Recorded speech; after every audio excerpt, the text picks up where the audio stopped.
Hello, everyone. Welcome back to another video with On Point Politics, your number one stop for all things polling and election analysis in the United States. If you guys do enjoy this video, make sure to hit the like button and to subscribe if you want more content just like this. And go ahead and introduce yourself. Hi there. I'm Monsieur Z, or you can just call me Dean. I run a history YouTube channel. I talk about basically political science, geopolitics, American history, the like. On Point Politics brought me on. We're going to talk a little bit about this election that, dude, it's getting crazier and crazier. We were just talking about this before you started the stream. No, yeah, it's getting pretty nuts. But what I think is pretty interesting. So what is your take on the way the election is now? We're literally just 5 days out. It's 5 days away. It's getting really close. Without any of like the polling, without any of that kind of stuff, where do you think historically this race would end up going and why? Yeah, so as it is, just sort of on the surface, this is still anyone's game, but I'm leaning a lot more toward Trump. Now, if Biden was in the election, I would have a different thing to say about that. My general perspective on American history is that you have these cycles where one party or faction tends to dominate politics for a period of time. And we've basically had the same establishment arguably since Nixon. You might say since Reagan, or you might say since Clinton, but basically it's been this almost neoliberal kind of establishment that's focused on foreign interventionism, capitalism abroad, globalization, that whole thing. But now we're seeing a reorientation. A lot of people, especially the young people, and that's what's important, are moving away from that. They're saying, we don't want to be the global policeman anymore. We don't want to be intervening in all these foreign countries. We want to focus on the problems we have here. Another big thing, too, the neoliberal establishment, you know, what the boomers might say is like, oh, you know, the Democrats are big government, the Republicans are whatever. But like we've been fairly small government in that the executive and the legislative branch don't have a lot of power. The bureaucracies have a lot of power. They got pretty big. Yeah. But the actual executive can't do too much. The legislative branch is very ineffective because it's just never really getting anything real done. But what Trump has been talking about, he's talking about being a more activist executive. And even Biden was doing this because Biden was sort of talking about bringing back some New Deal policies, which was kind of interesting. But yeah, I would say that we're on the cusp of a new political realignment, and Trump is perfectly representative of that. Now, again, if Biden was in this race, I would say Biden would probably have a much better chance than Kamala, because Kamala, I say Kamala, I use them interchangeably. People are going to be like, oh, why don't you just, yeah, it doesn't make a big difference to me. Yeah. But her policies, and again, her policies, because a lot of the stuff she's put forward, she can't articulate it. She doesn't know what she's talking about. A lot of this stuff is on her website, and it's like, you can maybe like spin off one of these headlines, but you can't like give me details on like how this policy works. Right. So you look at this, it's just a continuation of what's been going on since Clinton.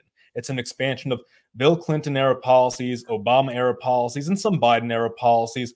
But unlike Biden, who's like, you know, I want to invest heavily in infrastructure, I want to do this, this, and that, which, by the way, he talks about these things, but he didn't put them into effect well enough. I mean, you look at some of the infrastructure projects, sure, they're going along okay, but they're not going along quickly. A lot of these things are stalled. They're focusing too much on almost the social justice aspect of this. Yeah. And rather than get like say a New Deal program where you see the stuff just getting put out thing after thing after thing, you're getting almost like a Lyndon Baines Johnson Great Society kind of situation where he does all these different programs and maybe one or two of them stick, but the others just fail and they're a waste of money. So what Harris is putting forward, it's nothing like that. It's just a rehash of the old neoliberal stuff. It's focused more on the welfare state than actually building up infrastructure in America, making America more self-sufficient. And a lot of them are platitudes. Like, I'm not sure if you looked at the program she put on her website recently, but it's like a lot of the numbers are overestimates. They're super, super generous. Like, this is like, okay, best case scenario, we can do this. But they're like, no, this is just what's going to happen. Don't worry about it. It's ridiculous. Right. And actually, what we could do, I mean, we could pull up some stuff she's talked about right now. So we have our website pulled up right here. Is it harriswalls.com? I mean, that's the one. Yeah, that's the right one. Yeah, it's this one, right? Man, they updated this quite well as for a scroll up actually. So click under issues. I wonder if there's still just the two. It's just, yeah, it's just a new way forward. That's it. Wait, what? They got rid of the other one. Holy smokes. So there What was used to the be other one? something under there that was, I think it was opportunity economy or building the opportunity economy. And it Oh, and was it's gone. not, It's gone. it's gone, you know. But here's the funny Wow. thing. You click on that. And I still have like I still have a screenshot of it in one of my videos. So that'll still be up there. But the funny thing is, it's the opportunity economy. It's focused on one demographic group, and it's all Kamala Harris is going to deliver for black men. Kamala Harris is Also, going to look at this. It's kind of hilarious. Look at this. Early voting is open in all Florida counties as if she's going to win Florida. Man, Dude, her wow. her website, it's like built to, she's trying to spin those few areas and demographics that she knows she's not winning with. Like I said, the Yeah. opportunity economy page was specifically tailored toward black men. Black Like voters. that was all what it was about. Not even black voters in general, because she has the female black vote pretty locked down. But if you look at some of the stats, a lot of the black men, they don't like Kamala. They just don't, No, they don't they do trust her. not. They don't buy into what she's saying. But I think it's kind of funny that she took that whole page down. But we have proof of it. We know it existed. Right. Now, looking at this, and this is something I wanted to show you. Look at this. So this is the RCP aggregate. I know you said you're more familiar with like historical nature of this, but I'm sure if you see the history of the polling and you look at where she is now, you might be like, whoa, what's going on here? Trump, he's up by 0.4 in the national aggregate. He's never led at the very end of the cycle, by the way. This is like never happened, ever. And now if you look at 2020, 6 days to the election, so 4 years ago as of today, Biden led by 7.5 points. And Clinton by 1.7. By 1.7. Now, the problem is Clinton won by 2.1. The aggregate actually got bluer than that. It actually ended up finishing at 3.2, and then she only won by 2.1. Biden finished off at 7.2%, and he only won by 4.5. So Kamala's polling 8 points worse than Joe Biden was and a few points worse than what Hillary Clinton was. Right. So we might get a repeat of 2016 then. Right. But it is possible that we may get something even bigger than that. And a lot of the accurate pollsters like Atlas Intel, which got a Biden plus 4.7 result in 2020, they were the most accurate poll for the election. Now, their new margin is this, and I'll show you on the screen really quickly as well. Donald Trump is up in the full ballot question by 2.5%. Dang. He's at 49.5 and Kamala's at 47%. And this is the popular vote? And yup, this is the popular vote from the most accurate pollster, not only in 2020, but in 2022 as well during the midterms. And on top of that, they've been accurate in a lot of other countries because they're not even from here. They're from Brazil. So they poll other countries and they've had good track records in some other countries as well. And this is their final, the Trump plus 2.5 matchup, which would be about a 7-point Republican swing from the last election, meaning if you were to swing on average every single state in the country, you'd actually get a 7-point shift on average. So like, for example, Wisconsin, he only led by 0.6 percentage points. So if on average, every single state is moving like 7 points Republican, that means any state that's essentially under a 3-point win for Joe Biden, those would basically all be flipping into the Trump column as of right now, if the nation at large were to shift 7 points. And I think that was the frustrating thing with 2020 as well, where you had some of these states that were called within a margin of error, and it was just like under different circumstances. Now with Joe Biden not in the race, now you have a weaker candidate. It's just sort of a given that those states will probably flip. Right, and that's kind of the thing too that have been, and actually, I've actually been one of the people on this platform to say that Joe Biden actually would have lost really badly. Like he would have lost 347 electoral votes to 191. Like he would have lost Minnesota, New Mexico, Virginia, New Hampshire, and Maine very comfortably, actually. He probably would have almost lost Colorado and New Jersey because his approval rating was at 38, 39%. And job approval rating is actually pretty indicative of your national vote share. And so if Donald Trump's favorability rating was like in the mid 40s and he was like at 39, 38, and you had a lot of third party people, a lot of third-party candidates, and they were getting more support before, you could have had Trump winning the popular vote by like 6 to 7, and Trump would have just absolutely crushed Biden in the electoral college. Mhm. Now, so I actually hold the belief that Kamala is going to end up doing better than Biden, not because she's a better candidate than him, but because of the fact she's just going to, instead of getting 38, she's going to get like 30, 47, 46, which even historically is not good for a Democrat at all.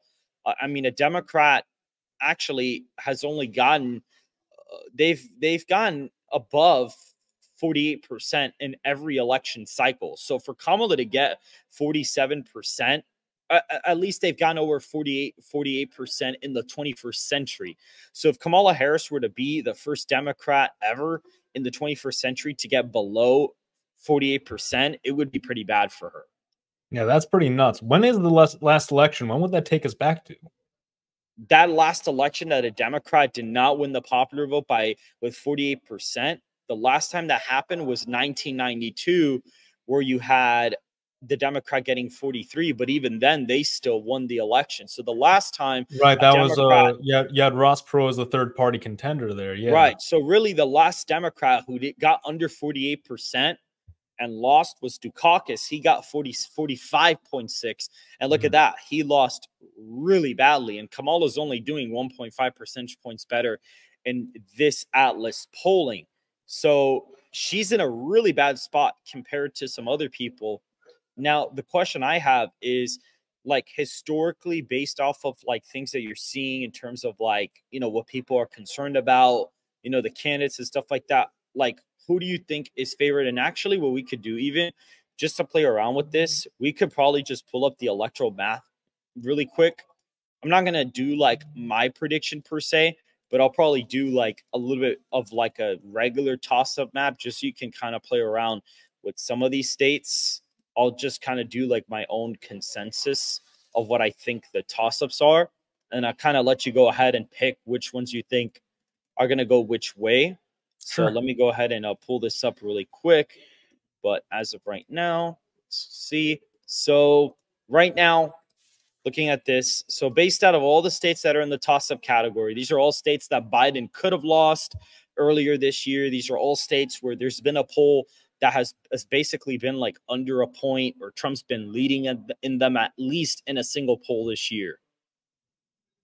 Hmm. So technically, New Jersey should be included, but I'm not going to even bother. There was like a +1 poll for Trump out of New Jersey when Biden was in the race, so that Wait, was wait. like yeah, it was bad. Like I'm telling you, man, it was not fun. He would Yeah. have lost really badly.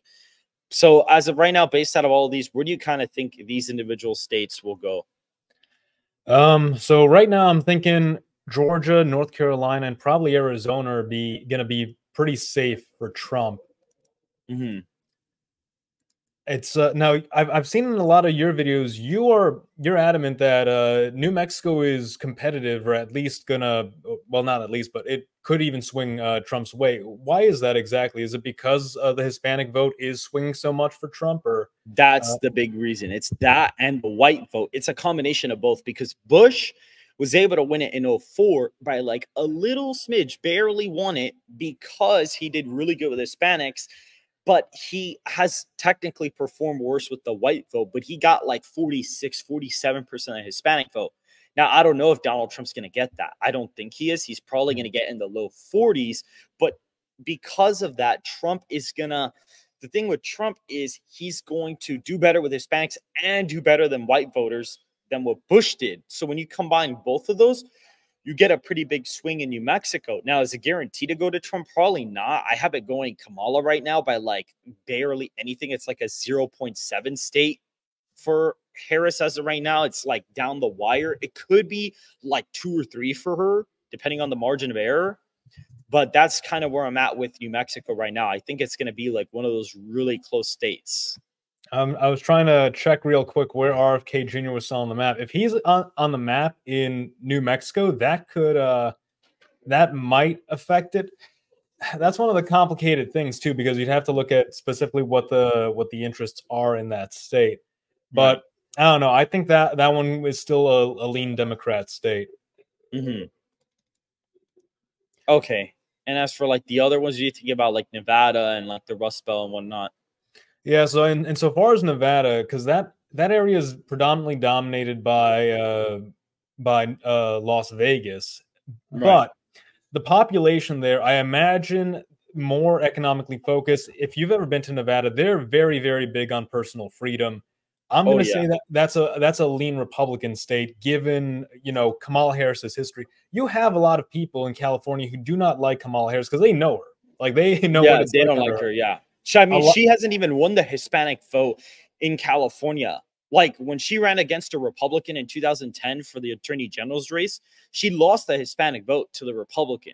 oh And then geez, against the Democrat, she didn't even win the Hispanic vote against another Democrat, even. that's So she's wild. never won the Hispanic vote in a statewide race in California, ever, Hmm. even against the Republican. And the only reason why the Republican lost that race was because there was a constitutionalist party that got like 5% of the vote and stole it from him, Ah, damn. plus another one. And she only won that race by like 8 points, which is abysmal for somebody like her. Actually, not even. Actually, you know what? Not even. I don't even think she won it by 8. I actually think she won that race by like a quarter of a point. Wait, really? That's Yeah, nuts. let me look. I'm gonna look now. I think she only won it by like a quarter of a point, and it was during a red wave, by the way. Hmm. Uh, 2010 California Attorney General's race. Yep, she only won it. Look, I'll put it on the screen now, guys. She is not a good candidate. She's not. In California, in an attorney general's race where the Democrat candidate won by 10 points when basically defeating the Republicans, who were the incumbent party, by the way, because Arnold Schwarzenegger had the governorship back in the late 2010s because of a recall election. So Jerry Brown flipped the governorship back blue by 10, and she barely won the attorney general's race in California. And the only reason why the Republican lost is because of multiple third parties taking votes away from him. And even then, she could barely win the race. And then when she ended up going against the other Democrat in a Senate race, she didn't even win the Hispanic vote against them. So she historically has been a really weak candidate, even in her own home state, has been very weak. So that just goes to show electorally some of the signs that people should be looking for. Again, it was 2010. It was a different time. College educated voters were more Republican. But the fact that her as a Democrat in California could barely win the attorney general's race is really bad. It I mean, really says something. Yeah. that's abysmal. So if she loses by like a lot, like how I'm suggesting, this is going to be one of the first things I pull up. I'm going to be like, guys, she won the attorney general's race in California by less than a point, and you're surprised that she lost Minnesota and New Hampshire? Like, come on. So that's going to be one of the things I pull up if I end up being correct, or at least if he gets like really good margins in the swing states, because everyone thinks that the swing states are going to be close.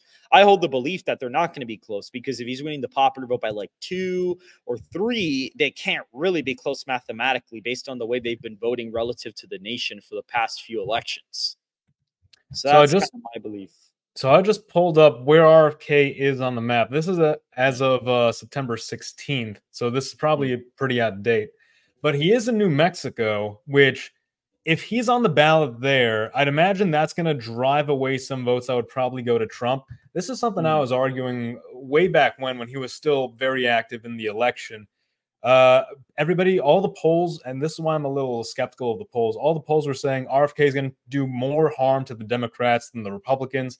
But looking at it very objectively, it's like RFK and Trump have similar positions on 9 out of 10 issues, and let's even say RFK and Trump have similar positions on 6 out of 10 issues, and the rest are with the Democrats. That's still around 2 Republican voters for every 1 Democrat voter he takes. It's like, no, he's going to do more harm to the Republicans, and it's good that he teamed up with Trump. Now those votes are going to him. Right. But I'd say that's probably more reason to think New Mexico is going to be in the Democratic column as well. Right. I would say I'm not sure. What happened with Wisconsin? Is he still on the ballot in Wisconsin, or was that No, I don't think he is. I don't think RFK is on the ballot in Wisconsin at all. because Wisconsin I'd say is competitive, but if RFK isn't on the ballot there, I would say that's a light Trump state right there. So like tilt or like lean? Tilt. Okay. Michigan, I'm going to say that's going to be a pro-Trump state. So here's the thing too with a lot of the Rust Belt states. As I said, I think Joe Biden would have performed better in this election because he speaks to a lot of those issues of labor. He's trying to, like I said, drum up a lot of that old New Deal energy. Kamala Harris has none of that. She's bringing a lot of the old Bill Clinton, globalist capitalist kind of thing. It's like not even globalist capitalist, but like welfare state kind of situation where it's like, look, we want to roll back some regulations for big business, but only when we pair it with like our liberal agenda. And then, of course, we're fine shipping business to other countries. That's all part of the world order we're trying to build. Trump is running on the complete opposite of that. He's trying to bring the jobs back here. He's making big promises to these people. States where the manufacturing industry is big, or at least at one point was big, I think Trump's going to have that advantage. So I'd say Michigan, all the more so. I'm going to say that's a lean. And Pennsylvania is really what a lot of this comes down to. Like, genuinely, if Trump can hold Georgia, North Carolina, and get Pennsylvania, the election's his. Yeah, he gets 270. Yeah, it's just a question of how big the win is at that point. I'm going to say Pennsylvania is a lean Trump state. Minnesota, I would probably say lean Democrat. And Virginia, I heard you talking about this one as well, where it's possible Trump might perform better in that state. I'm inclined to think because the northern parts of the state dominate a lot more, you're going to see the Democrats still turn out successfully there. There was also a thing with, you brought up Glenn Youngkin. The way he was elected was kind of unique and different than how past elections were held. Wasn't he like brought about through ranked choice voting or something like that? No, he wasn't. No, he was not. Wasn't? He was voted on a first round ballot and he won outright. Oh, dang. Over 50% in Virginia. It's because the reason what happened was that year, it was like the year where people were really revolting against like the Democrat administration, that being Biden, and the Democrat candidate said that your parents should not have any influence on what your children are learning at school. And Youngkin's big thing was education for parents, like education to be ruled by like the parent, not by the state. So when the Democrats said that, it was like, what in the world? Right. And that really hurt him in some of the Nova areas. And he just sort of alienated a lot of those suburban families. Yeah. Right. Now, do I think it's going to go to Trump? No. Is it possible? It is possible, especially the way the campaigns have been behaving. I mean, Kamala Harris just pulled out $2 million from North Carolina and put it into Virginia for ad buys in Virginia. If she's needed to defend Virginia, that's the last blue state that would fall. That is like a close blue state. That's like the last one that would follow my model. So if she's doing bad there, she thinks she needs to defend that one, she's going to be doing bad everywhere else. Yeah. So that's the thing. Now, to kind of end this off, where do you think like Nebraska and Maine and New Hampshire are going to end up? I mean, we already have Maine red there, and I think that's well, no, that's the congressional district. That's the congressional districts because they vote by congressional district. I still have like the at-large vote separate. That's tough. I mean, most of the population is concentrated along the coast. I'm inclined to think that's going to vote the same way, say, Massachusetts votes. Okay. But New Hampshire is an interesting case because you have a lot of independents there. The Libertarians are very actively trying to like populate that state more and more. Right.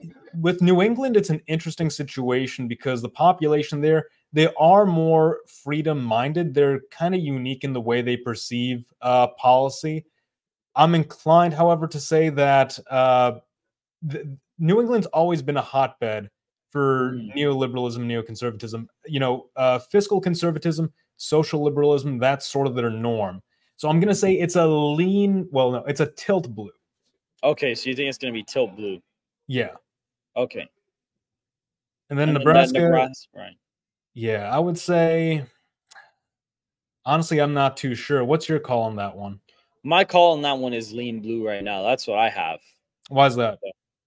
Well, because the district actually voted for Biden in 2020 by like 7 points. It actually voted super left. But since Donald Trump's gaining the popular vote, he's going to improve there. But since it's such a left-trending district, it may still vote Democrat, even though he's winning the popular vote by like 2 to 3. So that's where I'm kind of at with that one right now. This is So still a big win for Trump. We're looking it at is, yeah, 312 against 226. right, almost 316 with New Hampshire, which I have pretty close still going either direction. Mm-hmm. So, and this is also the result that most frequently happens in my election analysis as well. My election model, when I look at the odds map, this is the map that occurs the most. This is the 312 to 226 map. So, all right, guys, that is pretty much it for this interview with Dean. If you guys did enjoy this, make sure to hit the like button and to subscribe if you want more content just like this. Any last comments from you, Dean? I mean, I think that we, as you said, this is the most common map that shows up. I think we reinforce that this is a very likely outcome. Is it guaranteed? Of course not, but it's, this seems to be the way things are trending. Right. And all right, Dean, thank you so much for joining. Really appreciate it. And all right, guys, we will see you in the next video. See you guys very soon. Take care.